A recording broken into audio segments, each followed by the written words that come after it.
हाणे सवाल सिंधीअ जे ग्रामर व्याकरणीअ जे बारे में। असांखे मुख़्तसरन ॿोलीअ जे अंदरि व्याकरणीअ जी अहमियत ऐं व्याकरणीअ जे जुज़न ऐं व्याकरणीअ खे सम्झणु ऐं उन जी तदरीस जी अहमियत जे बारे में कुझु ॿुधायो। सभ खां पहिरियां आदि व्याकरण जेको लफ़्ज़ आहे उहो जंहिंजे लाइ अंग्रेज़ी लफ़्ज़ ग्रामर असां इस्तेमालु कंदा आहियूं ऐं उहो बि असां वटि मुरवज थी वियो आहे, पर इन लाइ जेको निज निबार सिंधी लफ़्ज़ आहे उहो व्याकरण ई आहे। उहो ई बहितर ऐं वधीक सुहिणो लॻे थो। हाणे पहिरियों इहो सम्झणु घुरिजे त व्याकरण चइबो छा खे आहे।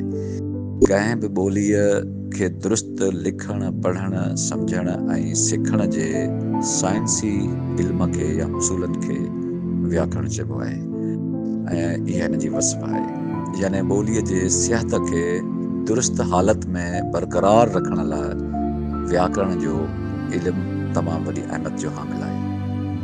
मिसाल तौरु का ॿोली किथे कंहिं इलाइक़े में जीअं लहजनि जो ज़िक्र थियो फ़र्क़ सां ॻाल्हाई वञे थी, ॿिए खिते में ॿिए फ़र्क़ सां ॻाल्हाई वञे थी, या मजमूई तौर ते कंहिं खिते जी जेका ॿोली आहे उहा समय हज़ारे सालनि में तब्दील थिए थी, उन में फ़र्क़ु ऐं तब्दीलियूं अचनि थियूं ऐं या बिगाड़ पैदा थियनि था ॿियनि ॿोलियुनि जे असरनि जे करे। लफ़्ज़ जेके आहे सो मोनस खे मुज़क्कर, मुज़क्कर खे मोनस या इन क़िस्म जो ॿिया बिगाड़ पैदा थियनि था, त उन्हनि बिगाड़नि जो जाइज़ो वठणु ऐं उन्हनि खे दुरुस्त या ग़लति सम्झणु या अपनाइणु या रद्द करण जो जेको इल्मु आहे, जेको मोर्चो आहे, उहो व्याकरण आहे। ऐं सिंधी व्याकरण जो जेको इल्मु आहे, उनजी जेका बनावट आहे, उनजी जेका ताक़त आहे, उहा तव्हां हिन ॻाल्हि मां अंदाज़ो लॻाए सघो था त हिन दौर में हज़रत इब्राहिम अलैहिस्सलाम जी ॿोली ख़तमु थी चुकी आहे, हज़रत यूसुफ अलैहिस्सलाम जी, हज़रत ईसा अलैहिस्सलाम जी ॿोली बि ख़तमु थी चुकी आहे, हज़रत मूसा अलैहिस्सलाम जी ॿोली बि ख़तमु थी चुकी आहे। पर सिंधी ॿोली उन्हनि जी हमअसर ॿोली हूंदे अञा ताईं जदीद खां जदीद रूप इख्तियार कंदी अॻिते वधंदी वञे थी ऐं ख़तमु न थी आहे। उहा ॿोली जंहिंखे का बि सरकारी पुठ भराई घणे वक़्त ताईं कोन रही आहे, सिर्फ़ु माण्हुनि जी ॿोली आहे। हिन वक़्तु ई तव्हां ॾिसो त सिंधी ॿोलीअ खे का बि पुठ भराई कोन्हे का, उन बावजूदि अॻिते वधी रही आहे। इहा छाजे करे वधी रही आहे? इन करे त हिन जो जेको व्याकरण जो स्ट्रक्चर आहे उहो एतिरो त मज़बूत आहे जो ॿाहिरिनि असरनि खे जेकॾहिं क़बूल करे थो त पंहिंजे मिज़ाज मुताबिक़ क़बूल करे थो, ऐं जेके मिज़ाज मुताबिक़ न आहिनि उन्हनि असरनि खे थुॾे बिगाड़ जे खाने में उछलाए छॾे थो। ॿियो तव्हां मिसाल इहो सम्झो त जॾहिं बरे सग़ीर ते जॾहिं ॿोलियूं हमला कंदियूं आहिनि, ॿियनि ॿोलियुनि ते यलगार थींदी आहे, त पोइ ॿोलियूं उन्हनि जी हमलावरी ऐं उनजी सट सही न सघंदियूं आहिनि ऐं उहे बेसारजी वेंदियूं आहिनि, मादूम थी वेंदियूं आहिनि। खोड़ ॿोलियूं मादूम थी वियूं।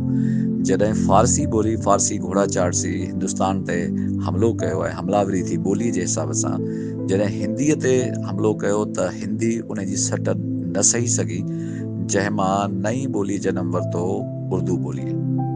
उहो एतिरो त उन खां मुतासिर थी जो नई ॿोली उन मां जनम वरितो ऐं साॻी हमलावरी सिंधीअ ते बि थी हुई, फ़ारसीअ जी। पर सिंधी ॿोलीअ मां कंहिं बि नई ॿोलीअ जनम न वरितो, जेतोणीकि उन फ़ारसीअ मां अनेक लफ़्ज़ पंहिंजे ज़ख़ीरे में शामिल कया, पर नई ॿोलीअ जनम न वरितो। इन मां मुराद त हिन में एतिरी ताक़त हुई जो हिन फ़ारसीअ जे ग़ैर फितरी फ़र्क़ खे ठुकराए ऐं पंहिंजे दायरे खां ॿाहिरि रखियो ऐं लफ़्ज़ बि जेके अपनाया उहे लफ़्ज़ पंहिंजे साइंसी व्याकरणी उसूलनि जे मुताबिक़ ऐं मिज़ाज मुताबिक़ बनाए ऐं पंहिंजे ज़ख़ीरे में इज़ाफ़ो करे वई।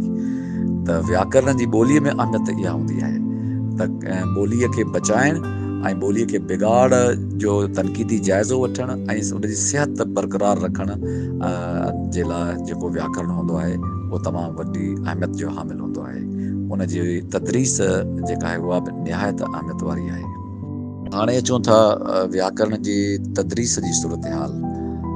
मां सम्झां थो जेको मुंहिंजे इल्म में ॻाल्हि आहे त जेको अंग्रेज़ दौर हुयो उन खां वठी ऐं 1980 ईस्वीअ ताईं जेका असांजी प्राइमरी सतह जी तालीम आहे उन खां मथे, पर ख़ासि तौर ते प्राइमरी तालीम, उन में व्याकरण जो ख़ासि एहतमाम हुयो।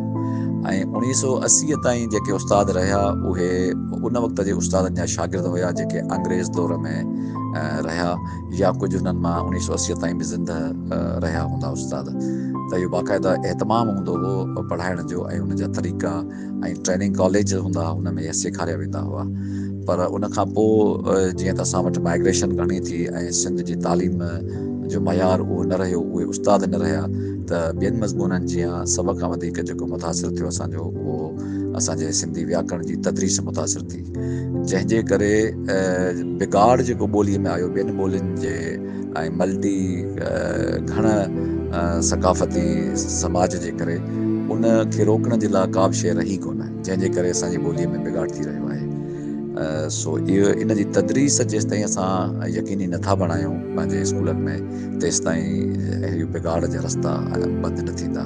जीअं डॉक्टर बलोच साहिब चयो त प्राइमरी स्कूल जेके आहिनि ऐं उहे सिंधी ॿोली जा कोट ऐं किला आहिनि ऐं निसाब जा किताब, उहो इन करे चयो वियो हुयो। उन वक़्त में उहो पढ़ायो वेंदो। व्याकरण सेखारण जा 2 तरीक़ा आहिनि ऐं ॿिन्ही खे मिलाए हिकु टियों तरीक़ो बि जेको आहे मुक़ररु ऐं मुतयन कयल आहे। पहिरियों जेको तरीक़ो आहे उनखे असां इस्तक़राजी तरीक़ो चवंदा आहियूं। हिन में छा थींदो आहे त सभ खां पहिरियां सिखंदड़नि खे कंहिं बि इस्तिलाह जी वसफ़ सेखारी वेंदी आहे। उहा वसफ़ उस्ताद सेखारे सम्झाईंदो आहे, पोइ उन जा मिसाल ॾींदो आहे ऐं ॿुधाईंदो आहे त जीअं असां वसफ़ में पढ़ियासीं उन जा ई मिसाल आहिनि, उन मिसालनि में उहे लफ़्ज़ चूंडे ऐं सिखंदड़नि खे ॿुधाए वेंदो आहे त हीअ इसम आहिनि, हीअ ज़मीर आहिनि, जो हीअ तालुक आहे। ॿियो जेको तरीक़ो आहे पंहिंजो व्याकरण सेखारण जो उनखे इस्तक़राई तरीक़ो चइबो आहे। हिन तरीक़े में पहिरां मिसाल सेखारिया वेंदा आहिनि, पहिरां मिसाल ॾिबा आहिनि, मिसाल सेखारे पोइ सुवाल पुछिबा आहिनि त फलाणो लफ़्ज़ छा थी सघे थो ऐं उन मिसालनि जे ज़रिए वसफ़ मुतयन करण जे तरफ़ तदरीस पंहिंजो सफ़र कंदी आहे ऐं आख़िर में ॿुधाइबो आहे त हीअ जेकी शयूं असां सिखियोसीं उन्हनि उसूलनि जे बुनियाद ते हीअ जेका वसफ़ आहे ऐं हीअ फलाणे इस्तिलाह आहे। टियों जेको तरीक़ो आहे उनखे गॾियल तरीक़ो या ब्लेंडेड मेथड चइबो आहे।